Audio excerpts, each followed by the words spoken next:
राज्य आहे ते आमचे शत्रू आहेत. उगाच छोट्या मोठ्या जातीला कोणी शत्रू मानू नये, लक्षात घ्या. सर्वोच्च न्यायालयाने 1 ऑगस्टला निर्णय दिला 2024ला. त्या दिवशी अण्णाभाऊ साठेंची जयंती होती. त्याच दिवशी मला कळालं होतं की या निर्णयाचा पडसाद महाराष्ट्रात होणार आहे. कारण 2 ऑगस्टला मी ते जजमेंट 600 पानाचं डाउनलोड केलं, प्रिंट काढली आणि 3 ऑगस्टला पहिला व्यक्ती आहे मी भारतातला या विषयावर बोलणारा. आणि वर्गीकरणाचा निर्णय द्यायला कुणाला लावलं? आमच्याच माणसाला, भूषण गवईला. जंगल ज्यावेळेस कापलं जाते, झाडं कापले जाते, लोखंडाची कुऱ्हाड कापू शकत नाही, त्याला दांडा असतो लाकडाचा. भूषण गवई आमच्या समाजातला दांडा आहे, दांडा. लक्षात घ्या. आमचा पारका नाही. जो बाबासाहेबांच्या विरोधात त्याचे आम्ही पोलखोल करणार, तो कुणी का असा. 1 ऑगस्ट 2024ला जजमेंट आलं सुप्रीम कोर्टाचं. आता काही आदिवासी बांधव म्हणले त्या जजमेंट मध्ये आहे आदिवासींचं बी वर्गीकरण करायचं. लक्षात घ्या. आदिवासींचं वर्गीकरण करायचं. आम्ही जात्यात आहेत, तुम्ही सुपात आहेत. या आमच्या नंतर तुमचाच नंबर आहे, लिहिलंय त्याच्यात. आणि आदिवासींचं ऐकून बी घेतलं नाही सुप्रीम कोर्टानं. पार्टी नाही, म्हणणं ऐकून घेतलं नाही, डायरेक्ट निर्णय दिलाय आदिवासींच्या विरोधामध्ये. आदिवासींना आणखी खबर नाही की त्यांच्या विरोधात ते निर्णय आहे म्हणून, जजमेंट आहे म्हणून. आणि 1 ऑगस्टला दिला निर्णय. देवेंद्र फडणवीस म्हणत आहेत, मुख्यमंत्री म्हणत आहेत सुप्रीम कोर्टानं दिलाय निर्णय, सुप्रीम कोर्टानं दिलाय. अरे 600 पानं वाचलेत, मी गॅरंटीनं सांगतो त्याच्यात काय लिहिलंय? कराच असं नाही लिहिलं, करू शकता. तुमची इच्छा असेल तर करू शकता, आणि करायचं असेल तर इम्पेरिकल डेटा लागेल. इम्पेरिकल डेटा मध्ये आहे 59 जाती आहेत. या 59 जातीमधले किती क्लास 1 अधिकारी आहेत, क्लास 2 किती आहेत, किती शिक्षक आहेत, किती प्राध्यापक आहेत, किती डॉक्टर आहेत, किती ग्रॅज्युएट आहेत, किती पाहिजेत, किती आहेत, याचा तुलनात्मक जो डाटा असतो त्याला म्हणतात इम्पेरिकल डाटा. आणि ह्या डाटा असेल तर करता येईल असं म्हणणं आहे. देवेंद्र फडणवीस म्हणत आहेत जसं काय सुप्रीम कोर्टाचा आदेश आहे तो मान्यच करायचा आहे. मग माझा प्रश्न आहे, उत्तर प्रदेशमध्ये वर्गीकरण का सुरू नाही? मध्य प्रदेशमध्ये वर्गीकरण का सुरू नाही? गुजरातमध्ये वर्गीकरण का सुरू नाही? बंगालमध्ये वर्गीकरण का सुरू नाही? तिथेही तुमचं सरकार आहे ना. जर सर्वोच्च न्यायालयाचा निर्णय कंपल्सरी आहे तर या राज्यामध्ये का नाही वर्गीकरण सुरू? त्या इथंच का सुरू आहे? कारण हा निर्णय महाराष्ट्रासाठी घेतलेला निर्णय आहे, भूषण गवईच्या मार्फत घेतलेला निर्णय आहे, अण्णाभाऊ साठेंच्या जयंतीदिनी निर्णय घेतलेला आहे. त्यामुळं देवेंद्र फडणवीस म्हणतात की येणाऱ्या 2 ते 3 महिन्यात आम्ही लागू करू. 2 ते 3 महिन्याचा अर्थ काय माहितीये का? ऑगस्ट मध्ये लागू करू. ऑगस्ट मध्ये म्हणजे 1 ऑगस्टला. लक्षात घ्या, हे भांडण लावायचा कार्यक्रम आहे. आणि सरकार प्रायोजित भांडण आहेत. सरकारमधलेच लोक याला शक्ती देत आहेत, ताकद देत आहेत. आता देवेंद्र फडणवीस असं करत आहेत. ते उपमुख्यमंत्री आहेत एकनाथ शिंदे. 2024ला निर्णय आला ना 1 ऑगस्ट 2024ला, आणि बार्टीचा अहवाल 2023ला आलाय. 1 महिना 1 वर्ष अगोदर. म्हणजे सर्वोच्च न्यायालयाचा निर्णय येण्या अगोदर एकनाथ शिंदेनं वर्गीकरणाची प्रक्रिया सुरू केलेली होती. त्यामुळे देवेंद्र फडणवीस एकटे दोषी नाहीत, त्याच्या सोबतचा हा काळूबाळूची जोडी आहे एकनाथ शिंदे दोषी. लक्षात घ्या. त्यांनी हा 2023ला बार्टीची मिटिंग घेऊन अहवाल बनवायला लावला. तो बार्टीचा रिपोर्ट आहे माझ्याकडे. आणि त्यांना सांगितलं की अबकडे करा म्हणून. अबकडे केलं पाहिजे. आता आमच्या काही नेत्यांनी सांगितलं, आपल्या मोठ्या नेत्यांनी म्हणले की जर वर्गीकरण करायचं असेल तर संख्येनुसार करा. मग आम्ही लॉंग मार्च काढला होता. बीड पासून 17 दिवस पायी चालत होतो.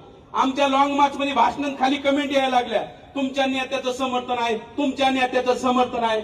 मग म्हणलं आम्हाला इसकटून सांगावं लागेल नेत्याचं समर्थन आहे म्हणजे काय आहे भानगड.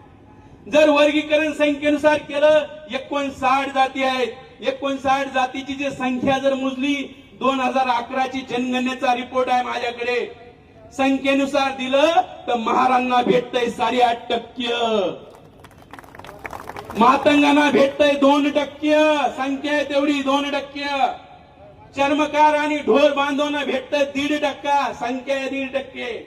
आणि राहिलेल्या 55 जातीची संख्या 1% बी नाही, त्यांना आरक्षण भेटतंय 1%. आता मला सांगा, 55 जातीला 1% दिलं, जे आज 13% खेळायला लागल्यात त्या 1% बंदिस्त होतील. म्हणजे 55 जातीचं नुकसान आहे. ढोर आणि चांबा जे 13% खेळायला लागले ते 1.5% बंदिस्त होतील. 55 आणि 2 57 जातीचं नुकसान आहे.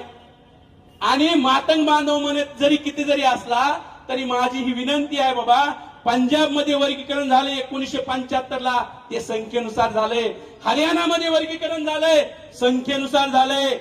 आंध्रामध्ये वर्गीकरण झालंय, संख्येनुसार झालंय. तेलंगणामध्ये वर्गीकरण झालंय, संख्येनुसार झालंय. तमिळनाडूमध्ये वर्गीकरण झालेलं आहे, संख्येनुसार झालेलं आहे. फक्त कर्नाटक मध्ये 1% फरक आहे, नाही तर 5 राज्यामध्ये संख्येनुसार वर्गीकरण झालंय. आणि जर मग संख्येनुसार झालं तर मातंग बांधवांना मिळतंय 2%. म्हणजे मातंग बांधवाचंही नुकसान आहे. जे 13% खेळायले 2% बंदिस्त होतील. मग फायदा कुणाचा आहे? फक्त महाराजांचा फायदा. आणि तुम्ही म्हणाल मग फायदा आहे तर विरोध काऊन करायला आपण? अरे फायदा आणि तोटा बघून निर्णय घेणारी आमची अवलाद नाही. जी गोष्ट संविधानाच्या विरोधात असते त्याचा आम्ही विरोध करतो. जी गोष्ट बाबासाहेबांच्या विचाराच्या विरोधात असते त्याचा आम्ही विरोध करतो. फायदा आणि तोटा बघून निर्णय घेत नाही. या जर फायदा जर झाला ना वर्गीकरण, तुम्हाला सांगतो 29 आमदार आहेत राखीव मतदारसंघातून. 29 पैकी 18 महारा म्हणते ना 18. जर तुम्ही नोकरीमध्ये लागू केलं, आम्ही लय आगाव लोक आहेत. हे मोर्चे आंदोलनात आमच्या जिंदगी गेल्या. हे आम्हाला शिकवू नका काय करायचं असतं. हे कोणतीच अशी जात नाही एवढी जागृत जात आहे. जसं 2 महिन्यातच पेटला का नाही महाराष्ट्र, 2 महिन्यात तालुक्याला खेड्यापाड्यातून आमच्या या बहिणी आल्या. ही साधी बाब नाही, ही जात वेगळी आहे. म्हणून बाबासाहेब म्हणले होते मला धन्य वाटतं त्या जातीत जन्मलो. ही जात लय वेगळी आहे. अहो आम्ही लॉंग मार्च काढला तर आम्हाला सगळीकडे जेवण, वाकीकर सर त्याचे साक्षीदार आहेत, बरोबर आहे ना सर? जेवण, सगळे राहण्याची व्यवस्था, जेवणाची व्यवस्था सगळं समाज करतो. जे संघर्ष करतात पोरं त्यांच्या मागे समाज उभा राहतो. त्यामुळे मी सांगायलोय, जर तुम्ही वर्गीकरण नोकरीत केलं सरकारनं, उद्या आंबेडकर आधी म्हणते आता राजकारणात बी करा. मग राजकारणात केलं तर मग आमचे 18 आमदार होते, ग्रामपंचायत सरपंच किती होते, नगरसेवक, पंचायत समिती, जिल्हा परिषद. आम्हाला माहित नाही काय, महारापेक्षा मांग भरा, मांगापेक्षा चांबार भरा, चांबारापेक्षा ढोर भरा, ढोरापेक्षा जंगम भरा. तिकीट देताना आम्हाला थोडी देतात तुम्ही तिकीट. ह्याच्यापेक्षा कसा कोण भरा हे बघितलं जातं. ही राजकारणाची असलीयत आहे. आणि मग आम्ही जर राजकारणात माहित तर काय होईल? होईल ना. आम्ही विरोध यासाठी करायला लागलो, आम्हाला जे आरक्षण मिळतं ते भारतीय संविधानाच्या 341 नुसार, आदिवासींना 342 नुसार, ओबीसीना 340 नुसार. 341 मध्ये काना मात्रा एलांटी जरी बदलायची असेल तो अधिकार पार्लमेंटचा आहे, संसदेचा आहे, राज्याचा अधिकार नाहीये. सुप्रीम कोर्टाने बदमाशगिरी केली. काय बदमाशगिरी केली? अरे कलेक्टरच्या ऑर्डर मध्ये बदल करायचा अधिकार तलाट्याला असतो का? हे तर असं झालंय, जी सूची, जी लिस्ट आपली आहे शेड्यूल कास्टची, ती राष्ट्रपतीच्या सहीनं पब्लिश होते, राष्ट्रपतीनं. आणि जर राष्ट्रपतीनं जी लिस्ट बनवली, माझा सवाल आहे राज्य सरकारला कसं काय तुम्ही अधिकार द्यायला लागलात? हा निर्णय संविधानाच्या विरोधात जाऊन दिलेला आहे. सुप्रीम कोर्टानं हा निर्णय संविधानाच्या विरोधात जाऊन दिला आहे. आम्हाला लोकांना वाटतं सुप्रीम कोर्ट सुप्रीम आहे. अरे बाबांनो, सुप्रीम कोर्ट सुप्रीम नाही, भारताचं संविधान सुप्रीम आहे. अरे बाप आहे, त्या सुप्रीम कोर्टाची निर्मिती कुणी केली? भारतीय संविधानाने केली. त्या सुप्रीम कोर्टाचा बाप आहे भारताचं संविधान. त्यामुळे सुप्रीम कोर्ट म्हणलं म्हणजेच लय खरं असतंय अशा भरमात राहू नका. 1973 पर्यंत, 1950 ला संविधान लागू झालं. 1973 पर्यंत सुप्रीम कोर्ट काय म्हणायचं माहित आहे? जे प्रिएम्बल आहे संविधानाचं, जे पहिलं पान आहे प्रिएम्बल, हे संविधानाचा भागच नाही म्हणायचं. 23 वर्ष लागली. ठीक आहे, 23 वर्ष लागले की त्याला म्हणायला की हे संविधानाचा भाग आहे. त्यामुळे सुप्रीम कोर्ट म्हणलं आणि ते फायनल असतंय, या भ्रमात राहू नका. बाबासाहेबांनी ज्यावेळी 341 आर्टिकल बनलं होतं यासाठी बनलं होतं. बाबासाहेबांना अधिकार केंद्राला दिला, पार्लमेंटला दिला. एखादी जात एसटी टाकायचा अधिकार पार्लमेंटचा आहे, एखादी जात एसटीतून काढायचा अधिकार पार्लमेंटचा आहे, वर्गीकरण करण्याचा अधिकार पार्लमेंटचा आहे. बाबासाहेबांना माहित होतं हे राज्य सरकार बदमाश लोकांच्या हाती जातील आणि हे लोक याचा दुरुपयोग करतील. दुरुपयोग होऊ नये म्हणून बाबासाहेबांनी ही तरतूद केली आणि बाबासाहेबांच्या तरतुदीला डावलून सुप्रीम कोर्टाने हा निर्णय दिला म्हणून हे आर्टिकल 341 उल्लंघन आहे, संविधानाचं उल्लंघन आहे, म्हणून आम्ही त्यांच्या विरोधात आहोत, लक्षात घ्या. दुसरी बाब, बदर कमिशन बसवलं, घाईमध्ये बसवलं. आज मी माहिती अधिकाऱ्याकडे आम्हाला माहिती आली.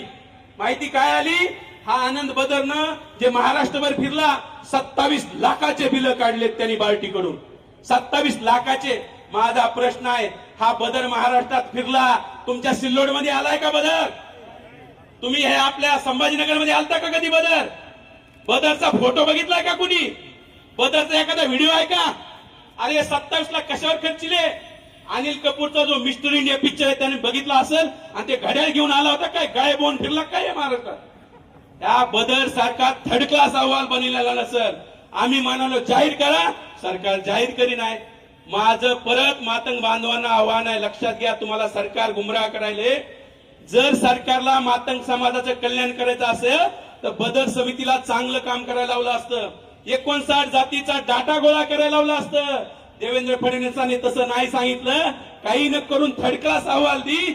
ज्या दिवशी हा अहवाल पब्लिश होईल दुसऱ्याच दिवशी आपण कोर्टात जाणार आणि त्याच्यावर स्टे आणणार आणि मग फडणवीस म्हणणार मला तर द्यायचंच होतं. बघा महाराष्ट्र कोर्टात गेले. हे मातंगासोबत षडयंत्र सुरू आहे देवेंद्र फडणवीसचा. आम्ही म्हणलंच नाही ईमेल आयडी द्या, आम्हाला सूचना द्यायच्यात, आम्ही म्हणलंच नाही. सरकारनंच ईमेल आयडी दिला. 15 एप्रिल सांगितली, ज्या दिवशी आपली जयंतीत व्यस्त आहेत. मग आपल्या लोकांमध्ये गडबड झाली, काहीतरी घोळ आहे. 1 लाख मेल गेले, त्याच्यातले 85,000 आपण पाठवलेत. 85,000 वर्गीकरण नको म्हणून. देवेंद्र फडणवीसांना माहित नाही का की महाराजचा हुशार आहेत, शिक्षित आहेत, मोबाईल यांच्याकडे आहेत, हे पटापट मेल करते आणि मेल करते. मग आता देवेंद्र फडणवीस आता म्हणतायत की जेवढ्या सूचना आल्या त्या 1 लाख सूचनांचा आम्ही निपटारा करू. निपटारा करू म्हणजे काय?